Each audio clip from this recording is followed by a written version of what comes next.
One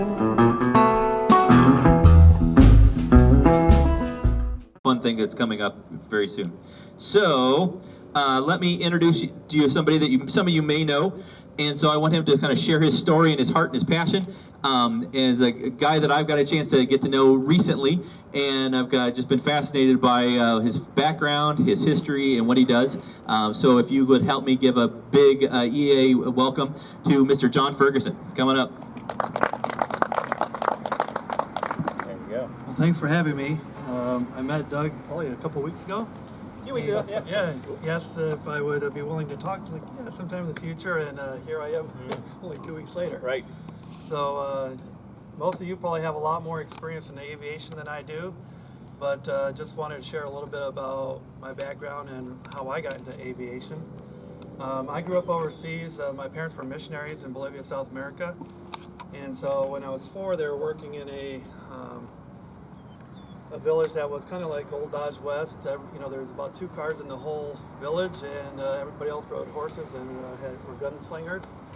Then when I was 4, they moved out into the Amazon jungle. They were working with a tribe. Can you guys hear? Oh, can you hear it? Okay. Okay. I'm good. That's right. I'll admit it. So when I was 4, they moved out into the Amazon jungle, working with a tribe out there, right next to the Brazilian border there in the Amazon, in the rainforest. And so the only way in and out most of the time was by small plane. And so otherwise there was logging trails, and something that would take an hour in a Cessna 206 could take 2 or 3 days. If the roads were bad, or on a great day, I think we made it in about 9 hours one time. And that was, we thought it was great. So growing up there, the only way for all your supplies to come in and out was by a bush plane. And we were a family of 6. At that time, the mission organization had a 1206 and then the mall. And so it was a little tight squeeze. Yeah. As we got bigger, by then they got rid of the mall and got a second 206. So we would go out as a family, and we'd take all the supplies. You had to have a 206 because you got to fit all your family in there. Oh, they had 2 206. Okay. We took 2 flights because we had to take all Which one the of supplies. these kids do we not love enough to actually take with us? We had to take all the supplies for generally 2 months at a time. So there was, no stores or anything. So if you couldn't hunt or fish for it, you had to bring it out there with you. So with that, I remember at 4 years old just being fascinated with the airplanes. And I had 3 older sisters, and I would be in the back asking the pilot for more bumps, all excited, and they're up front puking, And flying out there was a little different than flying here. You had all the heat coming over, 100% humidity, 120 degrees, and they would try to get all their flights done very early in the morning, because when the winds came up, it became very dangerous to get in and out of the runways. The runway had never seen a piece of equipment. It was shovels, machetes, axe, picks, wheelbarrows, and it was all done by hand. And so they were hoping to have 500 meters, which would that be about 1,500 feet, 1,600 feet. And most of the time the runway was not that big, so they'd always have to keep the jungles back from encroaching on it. So a lot of modifications were done on the planes because they would not hold up if they were how you bought it straight from Cessna. And so today you see a lot of different things done in mission flying. And Yeah. a stock 206, I was starting to make a list, and I'm like, wow, the list is long. I'm not going to go through all the details of just what they take when they get a normal 206 and modify it. So they about double the price of the plane. How is mission flying different than what we normally do? Well, here you can go and file a flight plan, and you have all the tools, especially with electronics nowadays. Everybody has multiple GPSs, or you fly by your phone, and you have more equipment than you can have there. Okay. There's nothing telling you what the weather's like on the other end. You're really having to read the weather as you're flying it. We had radio contact through like ham radio, and so when the plane was coming out, you had set times, you'd talk to them, Okay. and then you'd hear the sound of the 206, very unique, coming. And so my job as a kid was to go with my horse, run up and down the runway and get rid of all the cattle. Nice. Or any type of critter that was going to be on there. Right. And then sometimes, just as I'd get off the side, the plane would just rush on by. So as a pilot, we didn't have GPS back then, so there just wasn't a lot of tools. And so you're really reading the weather and looking for a hold to come through. And sometimes we'd hear them buzzing. They just couldn't find a hole. And then they would run to where they didn't have enough reserve if they kept flying around, so they'd have to head back. So they flew an hour, 15 minutes there, couldn't land, and flew right back with all of our supplies. And so then they would try the next day. So landing, a lot of times if there wasn't somebody there to clear the runway like that, they would have to do a test pass and get all with the plane to scare any animals and stuff like that. And many times it was the last minute, you had enough airspeed to hop over that pig or cow or whatever it was. And all those years, there's no way. They did it. Yep. Wow. And so one time they did lose the tail wheel on the, what was it? The mall. The mall. Yeah. And so we tied something on the back there, and it was now a true tail dragger. There you go. It had a skid in the back, and they made it. And then one of the tribesmen had found it later on, Okay. and so they were able to. By then, they already had bought another one. So, Right. they had a spare. Yeah.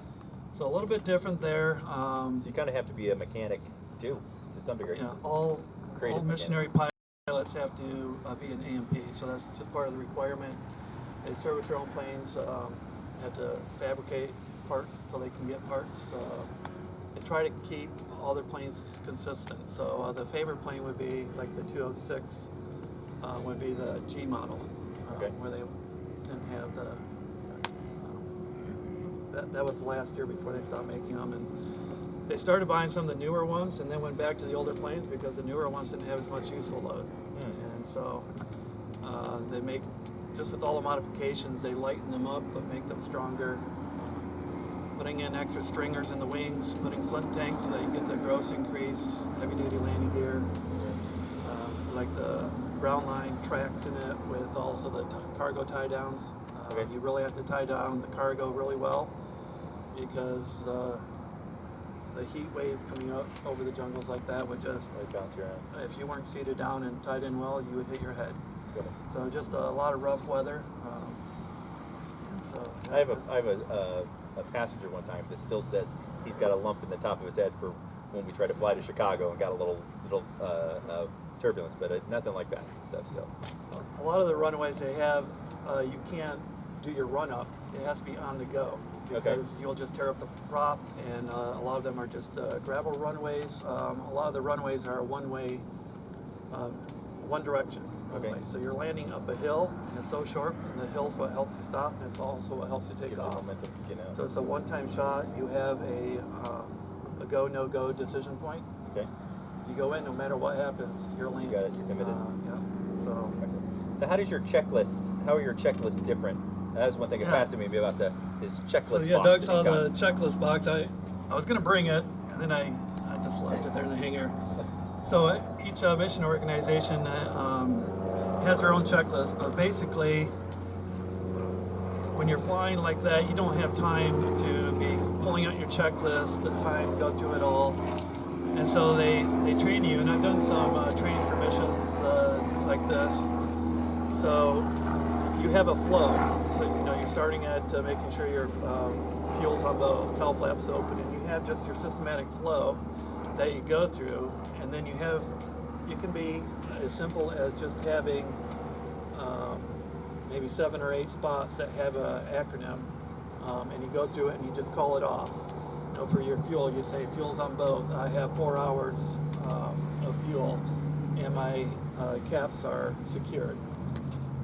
So each one has the things that you call off every time, and then you check it. And then So once you check switch. them off, then the light goes out. You're ready to go. So So you have it for takeoff, you have it for land.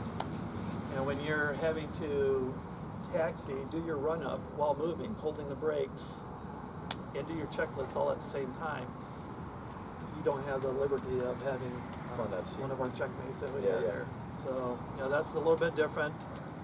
And I find myself jumping from the checklist like we'd have here to that just because,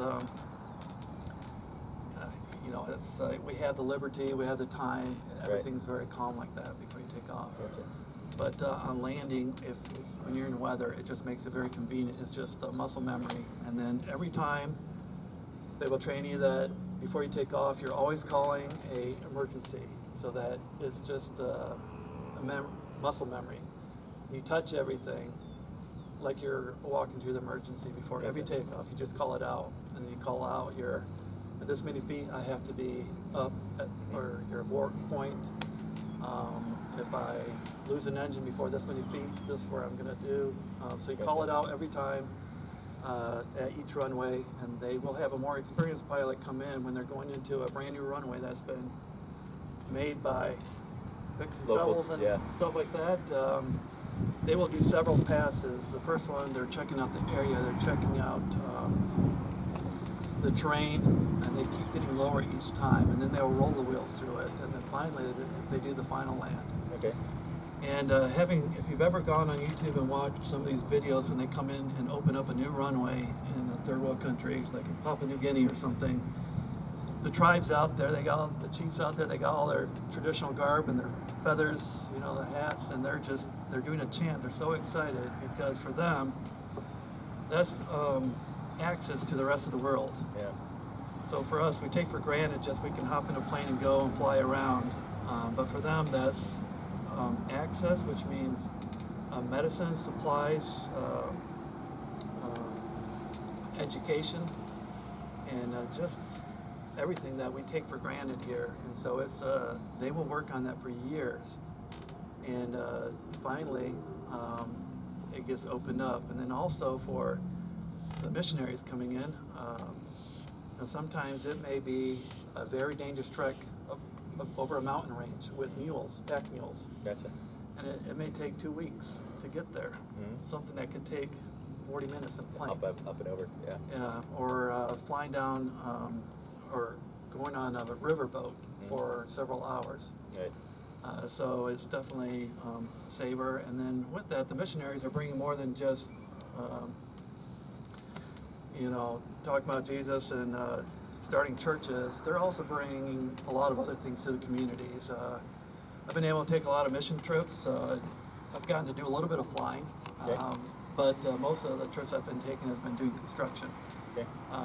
Whether it's working on a church, a community center, building schools, hospitals, doing all that, and working alongside with one of the missionaries there. But it's bringing the education to the people. Education is key.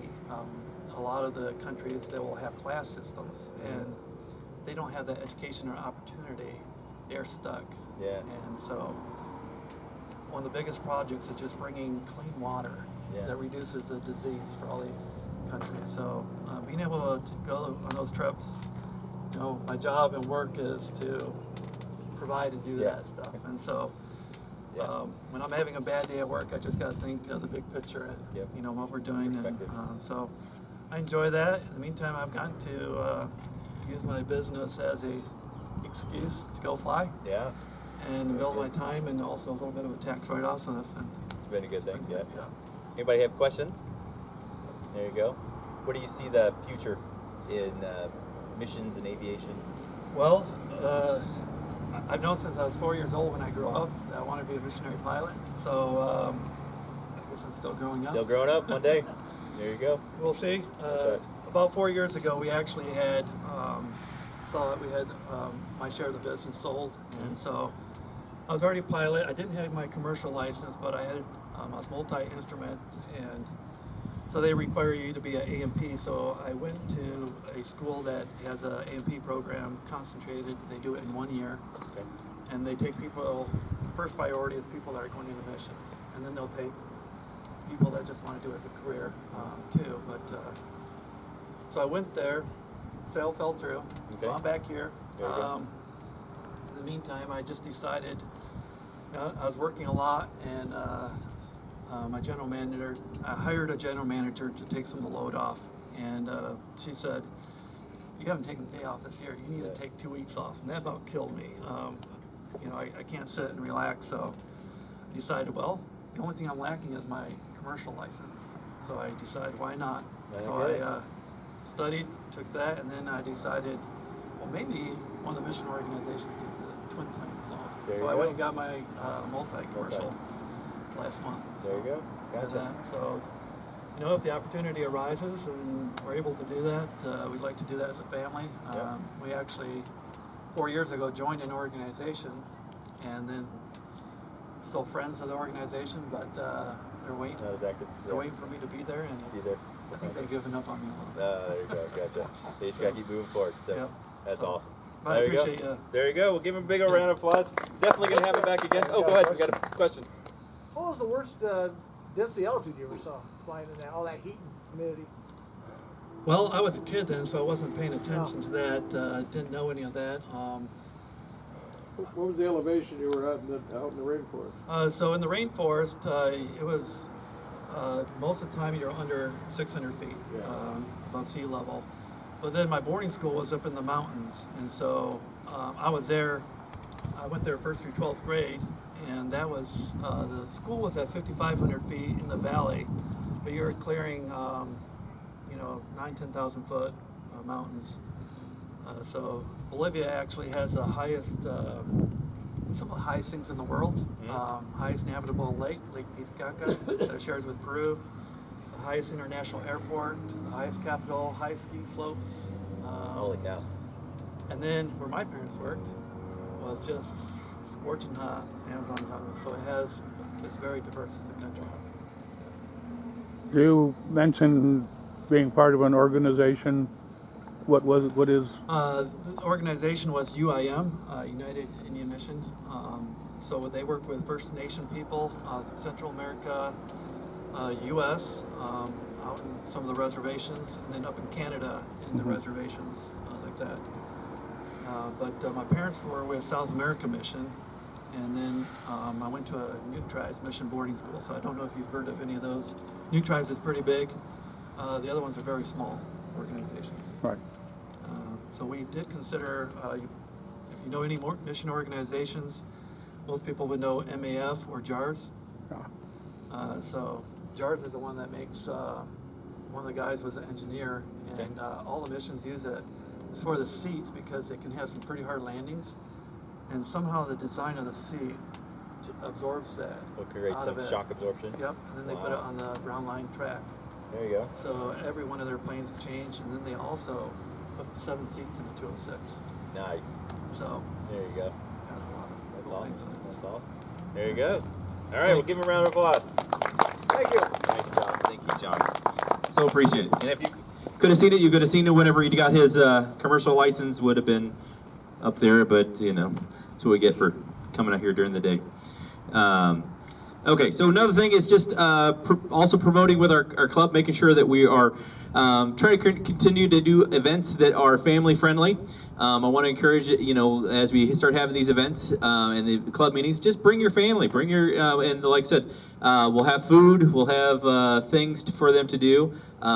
We'll let, the grumpy people, at least be happy and be, cordial to everybody else and stuff, including Jeremy, since he's a grouchy. No, he's not the grouch. I'm just teasing him. But anyway, so make sure that you're passing that along to everyone.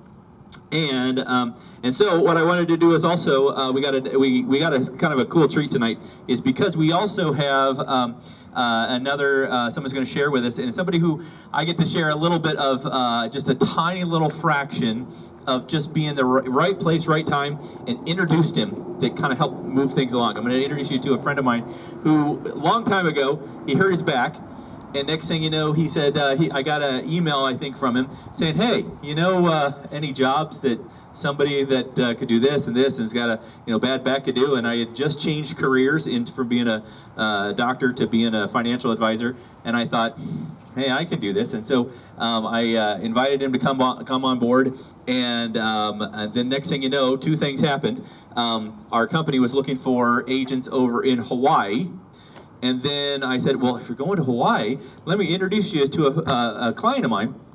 And she happened to have a house down there in, was it Hilo? Is that where it is, Hilo? Captain Cook. Captain Cook, yeah, on the big island of Hawaii.